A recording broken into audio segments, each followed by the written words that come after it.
Film के starting में एक साइंटिस्ट को दिखाया जाता है। वो अपने असिस्टेंट से कहता है कि इन 200 बोतल की केमिकल्स को तुम खाली करके रिवर में डाल दो।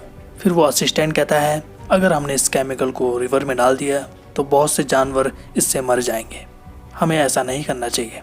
लेकिन वो साइंटिस्ट कहता है कि तुम्हें जितना कहा जाए तुम उतना करो, इन्हें खाली कर दो। फिर वो असिस्टेंट जाकर उन 200 बोतल को रिवर में डाल देता है। इसके बाद हमें 2 साल के बाद का सीन दिखाया जाता है। नदी में 2 मछुआरे मछलियाँ पकड़ रहे थे, तभी उन्हें नदी में एक क्रिएचर नजर आता है।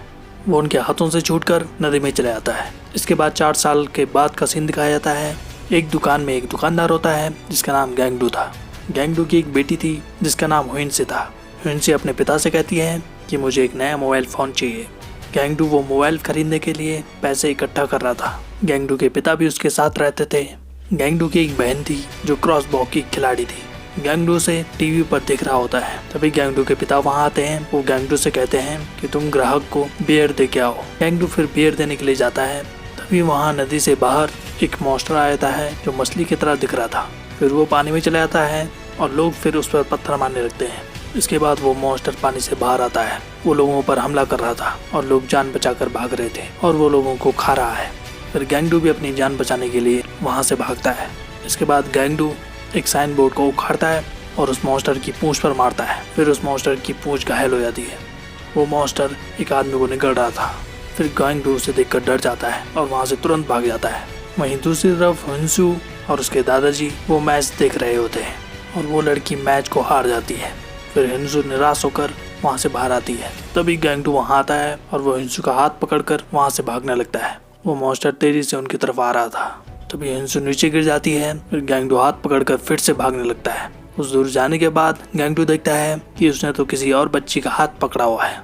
तभी वो मॉन्स्टर हुइनसू के पास आता है और उसे अपने साथ रिवर में ले जाता है। गैंगडू कुछ भी नहीं कर पाता। इसके बाद जिन्होंने उस मॉन्स्टर को देखा था उन्हें एक हॉल में बैठाया जाता है। अब जिन लोगों ने इस हादसे में जान गंवाई उनकी फोटोज को वहाँ हॉल में रखा गया था। उन फोटोज में हुइनसू की फोटो भी थी। हुइनसू के पिता और दादाजी बहुत रोते हैं। वहाँ गैंगडू का भाई और गैंगडू की बहन भी आ जाती है।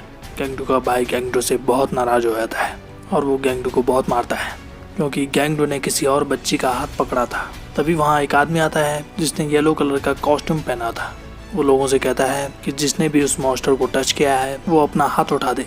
फिर गैंगडू अपना हाथ उठाता है और वो कहता है कि उस मॉन्स्टर का ब्लड मेरे फेस पे लग गया था। फिर वो आदमी बाकी आदमियों को बुलाता है और फिर वो गैंगडू को पकड़ लेते हैं। उन्हें लग रहा था कि ये भी इन्फेक्टेड हो गया है। फिर गैंगडू की पूरी फैमिली एक बेड पर होती है जहाँ उनका इलाज हो रहा होता है। इसके बाद रात को गैंगडू को एक फोन आता है। जब गैंगडू उस फोन को उठाता है तो उसे अपनी बेटी की आवाज़ सुनाई देती है। फिर गैंगडू पूछता है कि तुम कहाँ पर हो। फिर हुइनसू कहती है कि मैं ब्रिज के एक नाले में हूँ जहाँ और भी लोग हैं। ये सुनकर गैंगडू और उसकी फैमिली खुश हो जाती है। फिर वो इस बात को पुलिस को बता देते हैं। फिर वो पुलिस वाला आदमी कहता है कि गैंगडू के शरीर में वो वायरस तेजी से फैल रहा है और ये पागल हो गया है। ये लोग मदद करने से मना कर देता है। गैंगडू के पिता का एक दोस्त पुलिस ऑफिसर था। फिर वो उसकी मदद से वहाँ से भाग जाते हैं। फिर ये गाड़ी में बैठकर वहाँ से निकल जाते हैं। फिर ये आगे जाकर चेकिंग एरिया में जाते हैं। वहाँ एक ऑफिसर इन्हें आगे जाने नहीं देता। वहाँ से आगे जाने के लिए उनके पास ID कार्ड होना चाहिए था लेकिन उनके पास नहीं था। फिर गैंगडू के पिता गैंगडू से उन पैसों को ले लेते हैं जो पैसे गैंगडू ने हुइनसू के मोबाइल के लिए लिए थे।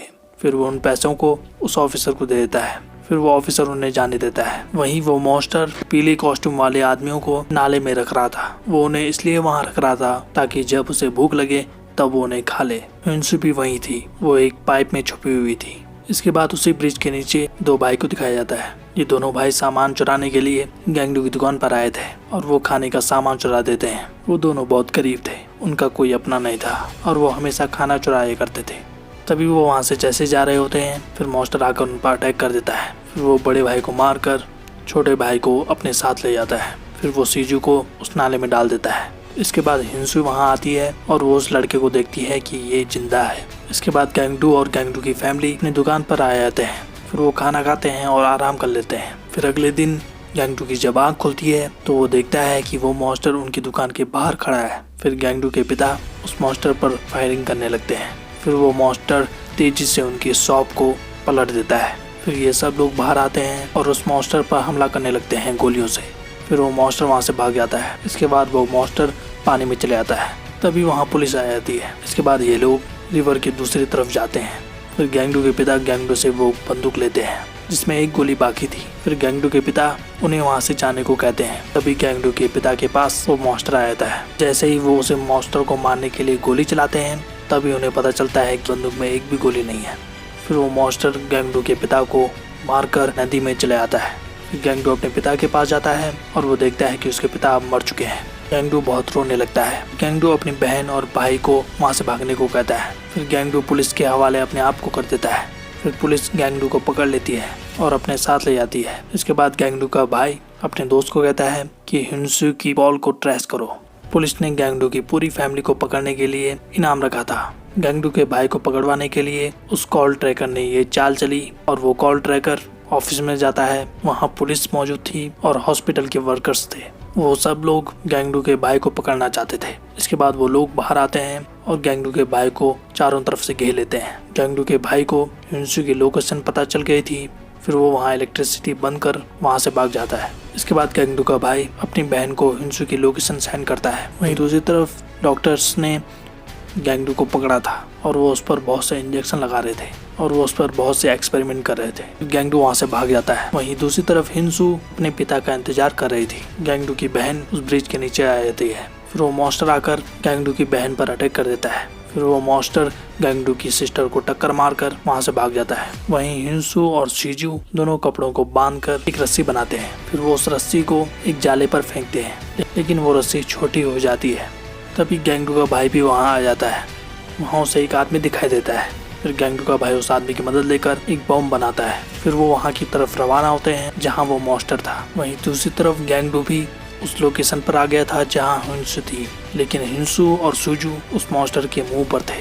वहीं दूसरी तरफ लोग सड़कों पर आ गए थे और वो आंदोलन कर रहे थे कि उन्होंने गैंगडू पर इतना टॉर्चर क्यों किया। फिर वो मॉन्स्टर वहाँ आता है और सारे लोग वहाँ से भाग जाते हैं। फिर वहीं गैंगडू आ जाता है और उसके भाई बहन आ जाते हैं। साइंटिस्ट ने उस मॉन्स्टर को पकड़ने के लिए एक गैस बनाई थी। फिर वो उस गैस को उस मॉन्स्टर पर डालते हैं और वो मॉन्स्टर फिर बेहोश हो जाता है। फिर गैंगडू उस मॉन्स्टर के मुंह से अपनी बेटी और उस लड़के को निकाल देता है, लेकिन हिंसू अब मर चुकी थी, लेकिन वो शीजू अभी जिंदा था। फिर वो मॉन्स्टर दोबारा जिंदा हो जाता है। इसके बाद वो पेट्रोल उस मॉन्स्टर के मुंह में डालते हैं। फिर गैंगडू की बहन अपनी तीर पर आग लगाकर उस मॉन्स्टर पर मारती है और उस मॉन्स्टर पर आग लग जाती है और वो जलता है। फिर वो मॉन्स्टर जान बचाने के लिए पानी की तरफ भागता है। तभी सामने से गैंगडू आता है और वो उस मॉन्स्टर के मुंह पर एक रॉड घुसा देता है। फिर वो उसे मार डालता है। इसके बाद गैंगडू शीजू को अडेप्ट कर लेता है। फिर वो उसे अपना बेटा बना लेता है। इसके बाद गैंगडू अपनी दुकान चलाता है और शीजू को अपने घर में रखता है अपना बेटा बनाकर। और फिल्म यहाँ पर खत्म हो जाती है। तो आज के लिए बस इतना ही। ऐसी वीडियोस देखते रहिए हमारे चैनल पे। Thank you so much.